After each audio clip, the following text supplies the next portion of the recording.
question on the bank accounts. Like I saw one of my mentors, he had like damn near 3 bank accounts. Yeah. Different bank accounts.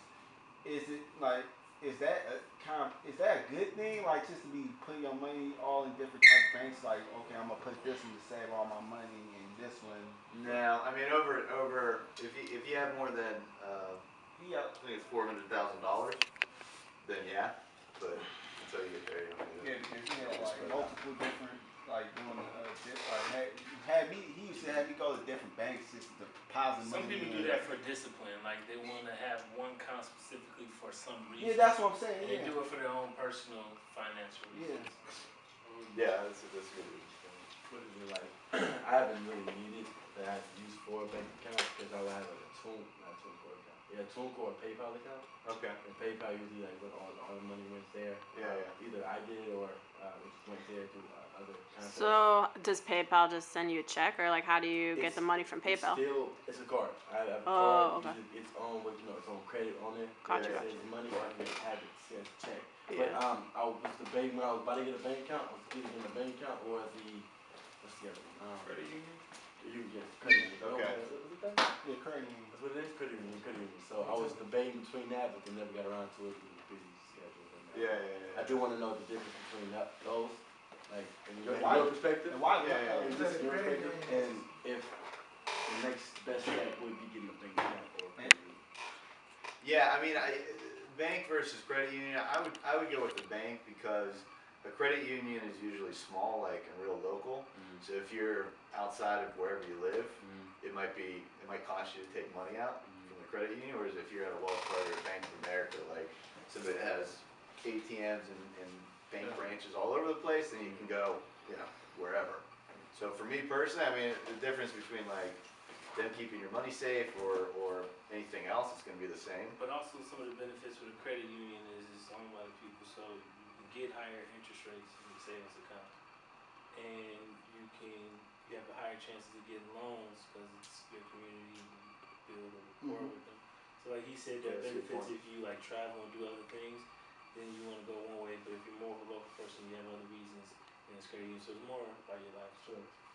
Yeah, that's a good point. That's a really good point, actually. Yeah. You might have been over it already, but you probably could run back by mentioning how if we could have $1,000 in the bank, how we can make that substantially grow. Yeah. I wish you went through that already, but Yeah. No, I mean honestly, if you don't, so the first thing you want to do is we got a little bit ahead of ourselves. First thing you actually want to do before you invest that money and get that 10% a year is have an emergency fund. And basically that's just cash, cash on hand. So when shit happens, you don't have to, get a credit card or put it on credit, or maybe you don't even have a credit card. You got nowhere else to go, right? A terrible accident or something, you're in the hospital, you got bills to pay, So the first thing you want to do with the money is, and I kind of like what you said, it is true. If you stay local, then maybe credit union is a good way to go because you will get more interest. But save up, 3 months worth of living expenses. So the last example, it was, actually, you can start with $1,000. It's actually a pretty good starting point. But if you got $1,000, save that $10 per month.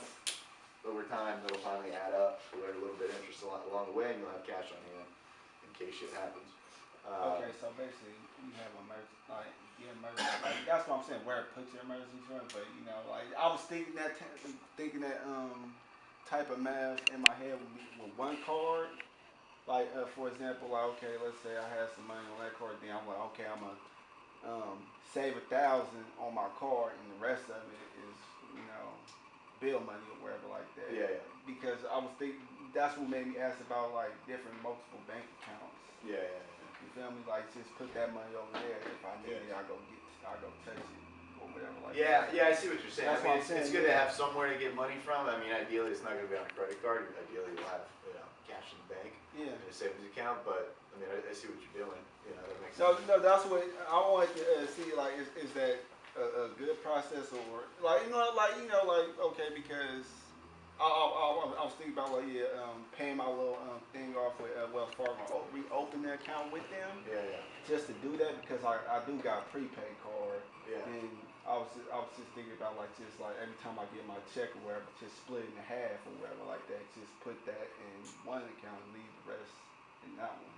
Yeah, I think I see what you're saying. Well, I mean, going back to your original question was about credit, right?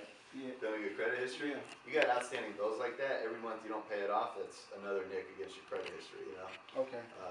Yeah. The longer you're not paying shit that you owe people, like the worse and worse it's gonna get. You know, the deeper and deeper you get, and then it's gonna take forever to dig yourself out of the hole eventually. You know.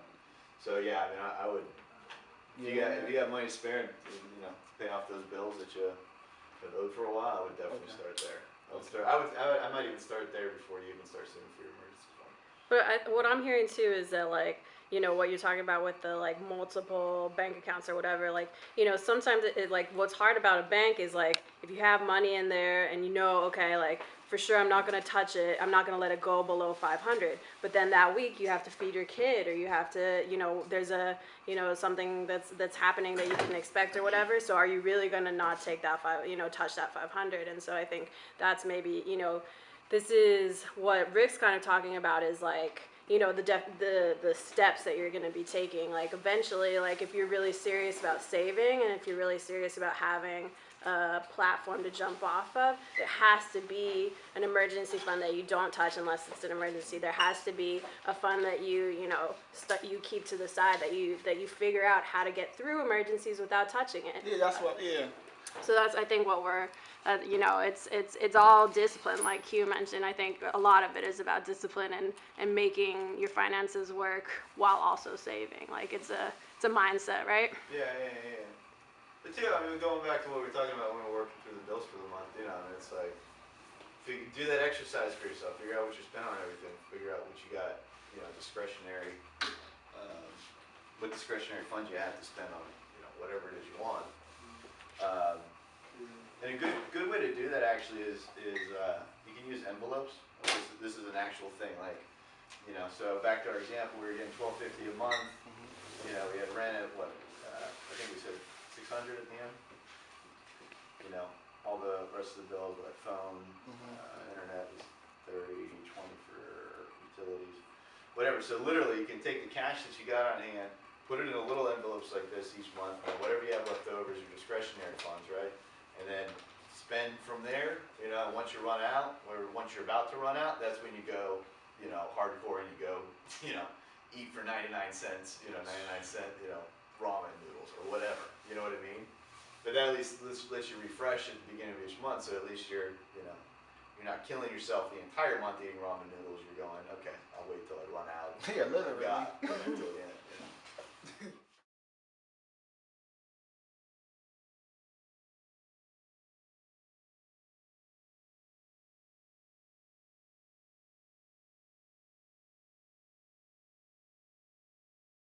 PeaceTones.